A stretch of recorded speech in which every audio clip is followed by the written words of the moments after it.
Well, happy Monday once again, everyone. This is Bryan Devore with the Devore Realty Group, and it is now March 14th, just about 2 years since we started the Monday Market Moment.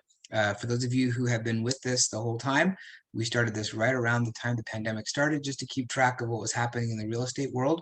It's been interesting, to say the least, to see what's been going on in the market, and it's been kind of fun to track it. So let's get right into this week's report. So of course, we're going to talk about the latest stats.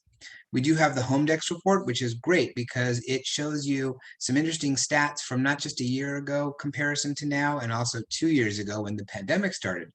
So we can actually, it's from February, so we'll be able to take a look and see what the market was like right before the pandemic hit. Next month, we'll see the HomeDex report after the pandemic started. We have metros with the cheapest homes for sale. That's always good to know. And finally, a 5,200 square foot home with just but 1 bedroom and 1.5 baths. Where is that, and what does that house look like? We'll get into that at the end. But first, let's talk about how many homes we have on the market and in escrow. Active listings, 1,955. That's a slight increase from last week of 23 homes. But pending sales were up even more, up 31 to 3,233. Inventory is going up, pending sales going up faster. But months of inventory is starting to go back down again, 0.77 months of inventory. That's down 0.04 from last week. So now we are back below 0.8 months of inventory. Since last week, we saw 948 new homes come on the market in the last week. That's a dip from the week before of 40. We saw 692 homes go into escrow. That's an increase of 29 from last week. And new pendings listed within the last week, 68. So 10% of the homes that were listed in the last week are already in escrow. But look at this jump. New pendings listed within the last 2 weeks, 521. So 75% of homes that went into escrow were on the market for 2 weeks or less. That's up from 71%. So greater percentage of homes are selling faster. Speaking of sales, since last week, 552 homes closed escrow. That is down 35 from last week.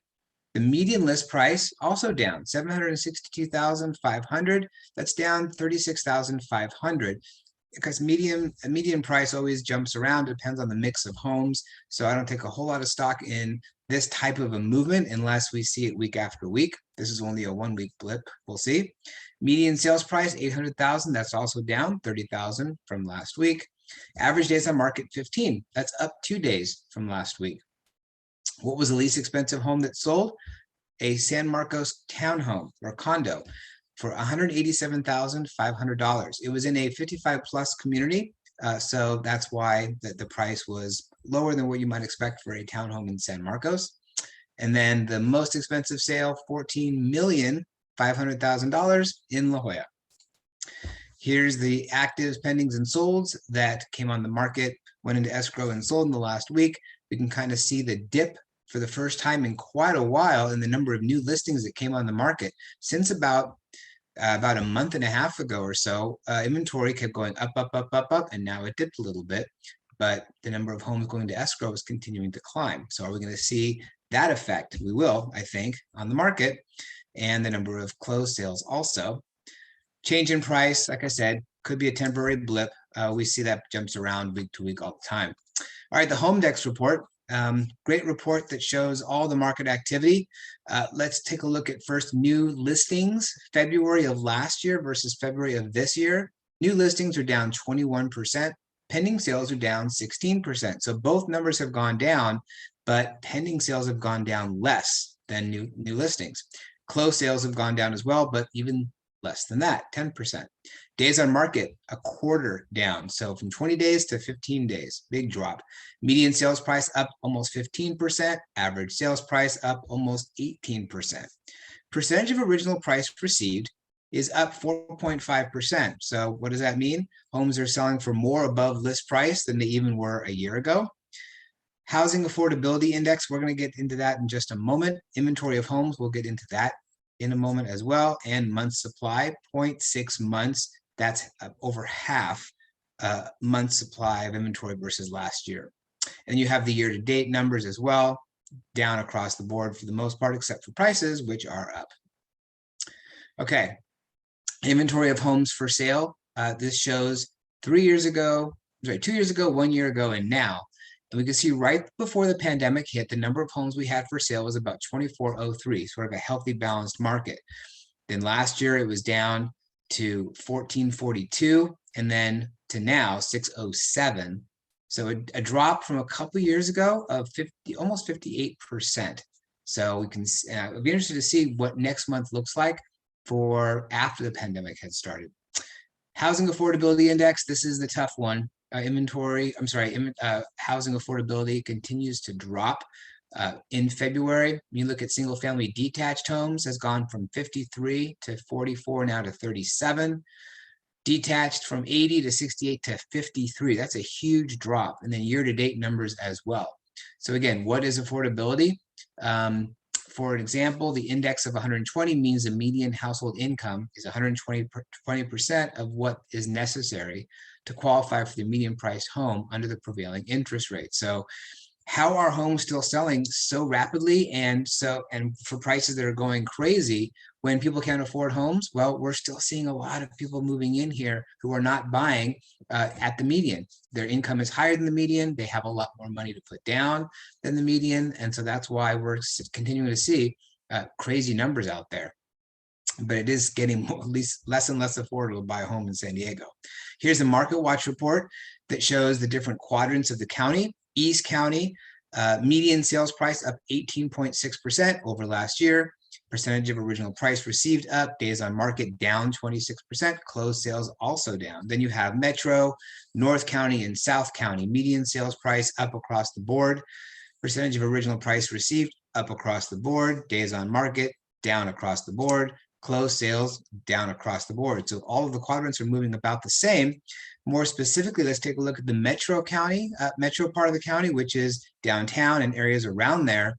You can see the median sales price up almost 19%, average sales price up 29%. And homes for sale is down 61.5%, months of supply down 2/3. And think about how many homes we had for sale and take out 2/3 of those. It's amazing. And then days on market down 37.5%. So you can see the activity there. I picked out Metro number one because of those start changes, but I also looked at a couple different zip codes in that area. Take a look at Ocean Beach. Median sales price up 111% over last year. Homes have way more than doubled in, I'm not going to say value, in price. Value is a tough question to answer right now. Up 111%. Scripps Miramar up 89%. And we're not talking about just 2 sales, which could make the numbers vary quite a bit, but a couple dozen homes sold in Ocean Beach and more than that in Scripps Ranch. So plenty of sample size. Just unreal what's happening in some of these zip codes. All right, but you can get a cheap home in some of these areas, the cheapest homes for sale in the United States. Here's the list. Here's the top 10 or the low 10, I guess. Notice that number 10, Topeka, Kansas, is the furthest west area. Everything else is east of there. Nothing on the West Coast or even moving towards the middle of the country has cheapest homes, unfortunately. And then finally, a 5,200 square foot home for sale with 1 bedroom and 1.5 bath. There it is right there. But you can see it's kind of a strange looking home and lots of land around it. Well, the land is included as well. It's a Quonset home standing out near Texas A&M University. It's on the market for $3.9 million. It's a contemporary structure, just one of the buildings on this huge 62-acre parcel in Central Texas. So you do get 62 acres of land, even though you only get 1 bedroom and 1 bath. More than 17,000 adjustable LED lights brighten everything up. There's a lot more photos and information, some really cool stuff you'll want to take a look at. If you click on the Constant Contact email, you'll be able to read the article provided by Realtor.com that has all the information you're going to want to see in case you might want to move to Texas. That's it for this week's Monday Market Moment. If you have not yet subscribed to the Monday Market Moment, go to my website, DevoreRealtyGroup.com. You will get not only this video, but you'll get the Constant Contact email with all of the articles that I found this week that I thought would be interesting, including that 5,200 square foot home. Plus, you can download the HomeDex report. So if you have any questions, give me a call, send me a text, whatever you like. That's it for this week's Monday Market Moment. Thank you as always for watching. Stay safe and healthy. I look forward to seeing you next week in the next Monday Market Moment. Have a great day.